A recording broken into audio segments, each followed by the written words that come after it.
Hey Goblin, you've been really practicing those war drums. I'll bring the generic goblin noise! Hey gang, using the promo code MTGMudsta, all caps, will get you 10% off any order over $10 at Flipside Gaming. It'll also get you 10% off any orders of singles at Multizone. And it'll get you 10% off most products at Original Magic Art, with the exceptions of some paintings. If these fine sites don't have what you're looking for, you can also consider using my affiliate link when ordering from TCG Player.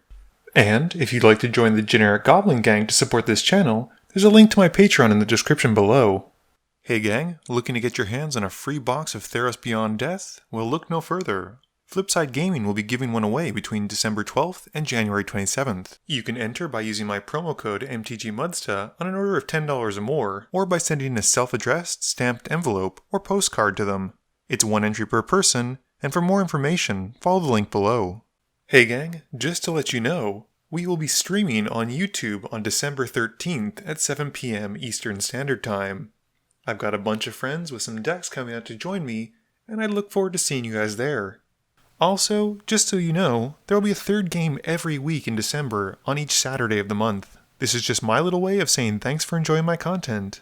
Today's game finds us at the Secret Bunker, and Tony is playing his Kestia deck, keeping a Simic Guildgate, an Umbra Mystic, a Plains, Tamiyo Collector of Tales, Terramorphic Expanse, Daybreak Coronet, and Imperial Armor.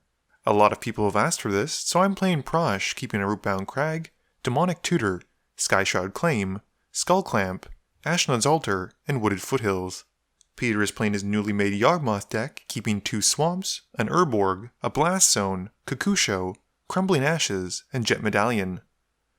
Last but not least, Public Enemy number 1, Scott is playing Maelstrom Wanderer, keeping a Gaia's Cradle, Temur Sabertooth, Priest of Titania, Inferno Titan, Llanowar Elves, Wooded Foothills, and Reflecting Pool. Peter wins the die roll and starts us off. Peter plays a tap Blast Zone. Scott plays a Wooded Foothills, losing 1 as he sacrifices it to find a land. Tony plays a Terramorphic Expanse and cracks it, doing the same, only for a basic. I also play a Wooded Foothills, and I pass to Peter. Peter plays a Swamp and pays 2 for a Jet Medallion. Scott plays an Island and casts his Priest of Titania. Tony plays a tap Simic Guildgate. I play a Rootbound Crag and cast Demonic Tutor. I pass to Peter after grabbing a card. Peter plays a Swamp and is able to cast his Crumbling Ashes and Dreadhorde Invasion for 1 black apiece thanks to the Jet Medallion's reduction. Scott plays his Cradle and brings out a Llanowar Elves. He then taps the Cradle and the Priest each for 2 green mana and plays out a Temur Sabertooth. Tony plays a Tranquil Cove, gaining 1 life, and then pays 2 for a Season of Growth before passing turn. I play Taiga as my land drop and cast a Mana Crypt. I then use 4 mana to cast a Skyshroud Claim and go and find 2 forest cards for the field. I'm not in a rush, so I grab a Stomping Grounds and Cinder Glade, with the Stomping Grounds coming in tapped. Peter loses 1 life to his Dreadhorde Invasion and makes a zombie army thing? He plays a Swamp and pays 3 in his main phase for Yawgmoth, and decides to activate his commander, sacrificing the token and losing 1 life to give the Priest a -1/-1 counter. He also draws a card from it, and passes. Scott plays a Stomping Ground untapped, losing 2, and then taps out for an Inferno Titan. The Giant hits the field and deals all 3 damage to Peter. Scott then continues with the pain by hitting me with a Sabertooth, and he passes to Tony. Tony plays a Plains and casts Kestia, scrying as she enters with the Seasons trigger.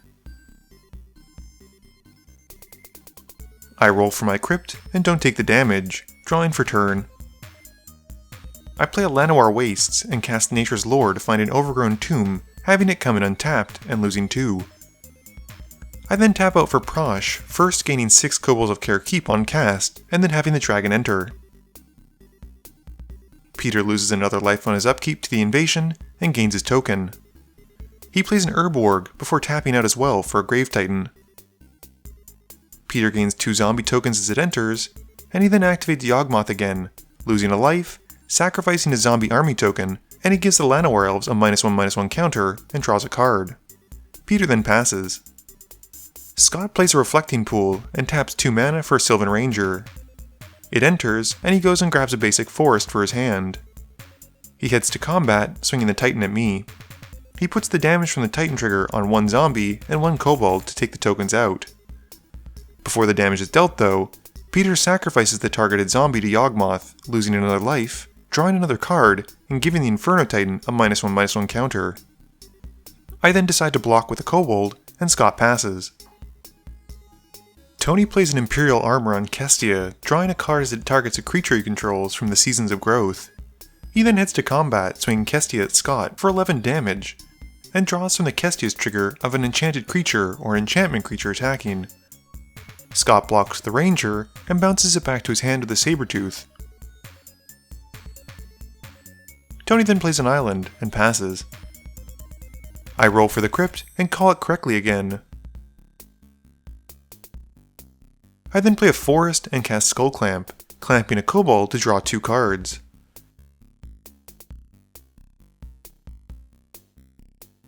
I then pay 2 for Sylvan Library to help me get more draw, and head to combat.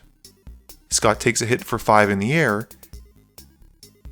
and in my second main phase, another kobold gets clamped for 2 cards. At the end of my turn, Peter does his Yawgmoth ability to give Prossh a -1/-1 counter, draw a card, lose a life, and sacrifices one of his creatures. Peter loses 1 life to the invasion for his token, and has a Crumbling Ashes trigger to resolve. Neither choice is great, since Scott can bounce the Titan back to hand in response to the target, and frankly, I always want to be recasting Prossh anyway. Peter makes what I think is the right decision, targeting the Titan to force Scott to use his remaining mana in the end. Peter then moves to his main phase, and plays a Swamp. He heads to combat, and hits Tony for 6 with a Grave Titan, gaining 2 zombie tokens as it swings. In his post-combat main phase, Peter plays Nest of Scarabs, and he passes turn. Scott plays his Forest, and casts Reclamation Sage. It comes in, and targets the Nest of Scarabs, which Peter responds to by flashing in Dictate of Erebos.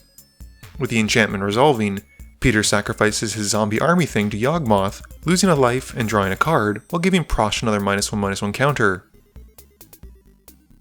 He also gets a Dictate of Erebos trigger, and I respond to it by casting Court of Calling where X is 4.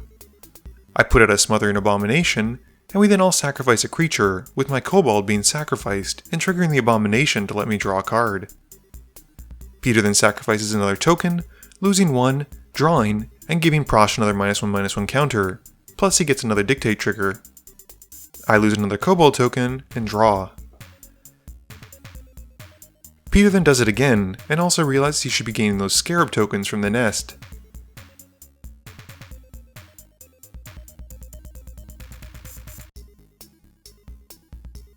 Finally, after all this, the nest gets blown up, and Scott then recasts his Ranger to find another basic for his hand, and passes to Tony. Tony plays an Enchantress's Presence, and turns Yawgmoth into a frog. Tony draws from the present trigger as he's casting an enchantment, and he passes turn. Responding to my Crypt trigger, I lose 2 from Vampiric Tutor to find a card and put it on top. I then have to sacrifice a creature to the Abomination, which means it sacrifices itself, and I draw from it, and then lose my roll from the Crypt, losing another 3. I draw for turn, and play out Ashnod's Altar. I then cast Sarkhan Vol, down-ticking my Planeswalker to steal Peter's Grave Titan. I put the clamp onto it, and hit Tony for 7, gaining 2 zombie tokens as it attacks. In my post-combat main phase, I play my own Cradle, and sacrifice the Titan to the altar, making 2 colorless mana, and drawing 2 cards as it dies. I play out an Arbor Elf before moving the clamp to another token, and passing. Peter loses his 1 to the invasion trigger, and he plays a Swamp for turn, and casts his copy of Ashnod's Altar. He sacrifices his Frogmoth to the altar, making 2 colorless, and sacrifices another token. This gives him 2 Dictate triggers at the time, although I think now that I'm watching it, it should have only been 1 with Yawgmoth going to the command zone and not the yard. He then recasts his commander, and I draw 2 from the clamp token dying. Peter then puts to altar another token, making more colorless, and I say goodbye to my Arbor Elf with the Dictate trigger resolving. Peter then plays out a Falconwrath Noble, and passes. Scott's turn is pretty modest, with him playing a Forest and passing. Tony plays a Tamiyo Collector of Tales in his main phase, which seems like a great answer to the Dictate of Erebos. He upticks her and names Heliod's Pilgrim, but unfortunately whiffs on his 4 reveals. I roll for my crypt and succeed, playing a reflecting pool in my main phase. I then pay 4 for Perforos, and still have enough for Prossh. I make 8 Cobalt tokens on cast, dealing 16 damage to my opponents thanks to Prossh, and then another 2 once Prossh comes in immediately after. I then uptick Sark and Vol, giving all of my creatures +1/+1 and haste until the end of turn. At this point, Tony is clearly the scariest person on the board, but I go against my instincts and decide to attack Peter. Before blocking, Peter sacrifices a Scarab to Yawgmoth, losing 1 life, but gaining it back from the Noble as he drains me for 1. He also draws a card while putting a -1/-1 counter on Prossh, and we have to resolve a Dictate trigger. I lose a Kobold, and Peter drains me for 1 from that dying. Peter then does it with 2 more Scarabs, putting 2 more counters on Prossh, and effectively gaining 2 life thanks to the Dictate triggers and his Noble. He then blocks Prossh with the Noble, and 1 of the Kobolds with Yawgmoth. He then sacrifices the Noble to Yawgmoth to put another counter on Prossh, and a Kobold dies, which has Peter draining me more. There's also another Dictate trigger, which at this point costs me most of my attackers, but I still manage to get in for 4. Peter untaps, and has his Crumbling Ashes trigger kill Prossh. He then loses 1 to the invasion, and draws. He plays a Swamp for turn, and sacrifices a token to Ashnod's Altar for mana. This gives him another Dictate trigger, and I lose another Kobold. Peter then casts Endrick Sar, and then a Kakusho. With Kakusho on the stack, his Endrick Sar gives him 6 Thralls. Peter then sacrifices Kakusho to Yawgmoth, putting a -1/-1 counter onto a Kobold, losing 1 life, and drawing a card. And I then lose another Kobold from the Dictate trigger, while Peter gains 15 life from draining each opponent for 5 with Kakusho dying. Peter then sacrifices Endrick Sar to Yawgmoth, targeting another Kobold, losing another life, and drawing another card. He gets another Dictate trigger, but the board is pretty much wiped, and Peter passes, discarding down to 7. Scott plays an island and recasts his Inferno Titan, who enters and deals 3 to me. He tells Tony he needs Tony to finish me off, but it's looking pretty grim for the table. Tony draws, and I outline my plan of attack. So all I have to do is not lose 3 to Mana Crypt, and then not take 8 to Sylvan Library. He activates Tamiyo and names Grasp of Fate. Unfortunately, he whiffs, and then casts a Faith's Fettered on Sarkhan, gaining some more life as it enters, and also drawing from the presence in hopes of finding it. He doesn't, and has to pass. I lose 3 to my Crypt, and then almost take 8 from my library, but I'm smart enough not to. I then recast Prossh, and the Kobolds deal enough to finish off my opponents, as Perforos sees them come in. Game review time. So, I think unfortunately for Tony, his opening hands with his slow tap lands really cost him a lot of momentum in this game. He was able to get some pretty decent enchantments out afterwards, but unfortunately by that point, everyone else had pulled very far ahead. I think Scott's deck did its typical thing, which was ramp really hard early on, but unfortunately before he was able to get to that critical number and be able to cast Maelstrom Wanderer, Peter was able to deal with his creatures that gave him tons of mana. Gaia's Cradle is great and all, but unfortunately when it only taps for 2 mana, it's not worth the price tag. I think when we filmed this, Peter had just newly sleeved up his Yawgmoth deck, and he played it pretty well. I will say that I think he missed out on some damage by not attacking with his tokens, and instead sacrificing them in his main phase. At some points he was justified in doing it to clear away blockers, but unfortunately there were a few turns where he could have gotten in some chip damage here and there, at least on me. As a lot of people might have noticed, there's a lot of reasons why I don't play my Prossh deck very often. I've tuned it very well, it has a lot of the more expensive mana rocks, and I often find that when I'm playing it, as soon as I'm able to resolve Perforos, the game quickly either becomes kill Andrew in 1 turn, or Andrew wins on his next untap. That can be a lot of fun when other people have similar power level decks, but unfortunately it's hard to find that nice balance.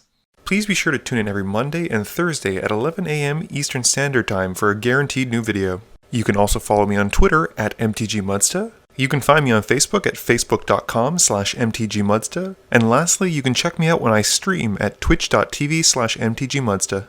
This video is brought to you in support by my patrons. If you're looking for a way to help out the channel, please be sure to visit the link below. Thank you all for watching this video, and don't forget, friends are just opponents you haven't eliminated yet.